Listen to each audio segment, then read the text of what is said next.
गरुण जी आए, गरुण जी ने ओ नागों को नौचा। गरुण जी और नाग की बड़ी दुश्मनी है, तो गरुण जी ने नागों को खा लिया। अब सारे नाग भाग गए छोड़ छोड़ के। अब सारा जहर भी उतर गया, राम लक्ष्मण बैठ गए। अब चलो राम लक्ष्मण तो बैठ गए, गरुण जी ने उन्हें बचा भी लिया। पर गरुण जी जब गए तब गरुण जी को लगा, हे भगवान, ये राम लक्ष्मण थोड़ी भगवान हैं, इन्हें तो हमने बचाया, इनके प्राण तो हमने बचाए, हम ना होते तो ये तो मर जाते। ये किस बात के भगवान? अब सोचिए, भगवान की लीला देखिए। अब गरुण जी बड़े परेशान, क्या करें क्या करें। हमारे भगवान वैसे अवतार लेकर तो गए थे, राम के रूप में ही अवतार लिया था, लेकिन ये कैसे भगवान? इनको हमारी जरूरत पड़ गई, ड्राइवर की जरूरत पड़ गई, कैसा मालिक है। तब तक नारद जी मिल गए। नारायण, नारद जी हम बड़े धर्म संकट में, ये बताओ कि राम भगवान हैं या नहीं? नारद जी बोले, हैं राम भगवान, भगवान है वो, नारायण ही तो गए भगवान बन के, राम अवतार लिया नारायण ने, आपके स्वामी ने। गरुण जी बोले, नहीं, आपको गलत फहमी है, यदि वो भगवान होते तो उन्हें मेरी क्या जरूरत पड़ती, मैंने उनके प्राण बचाए। नारद जी समझ गए कि जो रोग हमें लगा था इनको भी लग गया, इन्हें भी कोरोना हो गया, अज्ञान का, घमंड का। नारद जी को भी एक बार यही लगा कि ये काय बात के भगवान, मैंने तो काम को जीता, क्रोध को। तब नारद जी एक बार बंदर बन गए थे, कथा मैंने सुनाई। नारद जी भुक्त भोगी हैं, नारद जी समझ गए इनको भी हो गया अहंकार का कोरोना। नारद जी बोले, दूर रहो इनसे, हमें भी ना हो जाए। नारद जी बोले, सुनो, ऐसा है कि आप ब्रह्मा जी से बात करो इस विषय में, ब्रह्मा जी को ज्यादा पता है कि ये राम भगवान है कि नहीं। लो भैया, अब हुआ, ब्रह्मा जी के पास गए गरुण जी। गरुण जी, ब्रह्मा जी बोले, आओ आओ आओ। गरुण जी, क्या हुआ?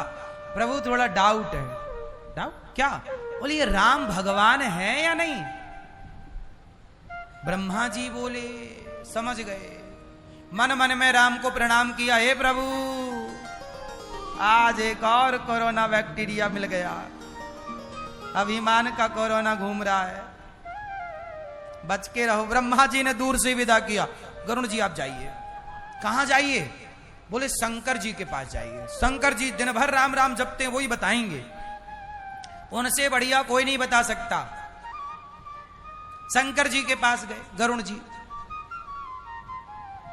अब गरुण जी जब शंकर जी के पास गए तो शंकर जी से कहा, हे शंकर जी, मेरा एक संदेह दूर कीजिए। क्या संदेह? बोले, राम भगवान है कि नहीं? यदि भगवान है तो वो नाग पास में कैसे बंध सकते हैं? उनके प्राणों पर संकट कैसे आ सकता है? मैंने उनको बचाया, मैं नहीं बचाता तो वो मर जाते। शंकर जी समझ गए कि इनको भी रोग लग गया। शंकर जी बोले, सुनो गरुण जी, राम के बारे में मैं भी नहीं बता सकता। अब नारद जी नहीं बता सकते, ब्रह्मा नहीं बता सकते, शंकर जी नहीं बता सकते, कौन बताएगा फिर? बोलो, जाओ, काकभूषुंड जी बताएंगे। कौन बताएगा? बोले, कौआ। कौआ? सोचिए, पक्षियों के राजा हैं गरुण जी, पक्षियों के राजा गरुण जी, और पक्षियों में सबसे नीच पक्षी है कौआ। तो एक राजा पक्षी को नीच कोटि के जो कौआ को सबसे नीच नहीं बोला जाता। कौआ बैठे काव काव, लोग भगा देते हैं। बोले, कौआ? बोले, वो सामान्य कौआ नहीं है, काकभूषुंड जी नीलगिरी पर्वत पर रहते हैं, जाओ। काकभूषुंड जी के पास गए। काकभूषुंड जी ने पूरा रामचरित्र जब विस्तार से गाया और बताया कि मैं, काकभूषुंड जी बोले कि मैं भी एक बार रामलला का दर्शन करने गया तो मुझे भी संदेह हुआ कि ये तो धूल पे खेल रहे हैं। राम जी बचपन में कैसी लीला करते हैं, परछाई, जैसे धूप पड़ती तो अपनी परछाई नहीं दिखती, तो परछाई देख के राम जी डर जाते, मैया वो देखो कौन है।